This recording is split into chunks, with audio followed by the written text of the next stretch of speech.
Hi friends, welcome to Maitri lifestyle channel. ఈరోజు నేను పెసరపప్పు టమాటా వండుతున్నాను ఈవినింగ్కి. ఈరోజు ఈవినింగ్ పెసరపప్పు టమాటా వండుకుందామని ఇప్పుడే పిల్లలు స్కూల్కి వెళ్ళి వచ్చారు. సో వంట స్టార్ట్ చేశాను. దీంతో తీసుకుంటున్నానండి 2 గిన్నెల పెసరపప్పు తీసుకొని దీన్ని స్లో ఫ్లేమ్లో వేయించుకోవాలి. ఫస్ట్ ఇలా అనుకుంటూ వేయించుకోవాలి. పప్పులోకి వేయడానికి 4 టమాటాలు తీసుకున్నాను. ఇవి మంచిగా వాష్ చేసి పెట్టుకున్నాను నేను. ఈ సైజ్ టమాటాలు 4 తీసుకోవాలి. ఇలా చిన్న చిన్న పీసెస్గా కట్ చేసుకోవాలి.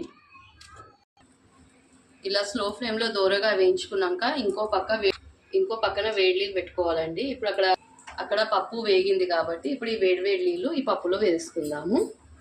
వేడి నీళ్ళు పోయడం వల్ల ఏంటంటే పప్పు తొందరగా కుక్ అవుతుంది.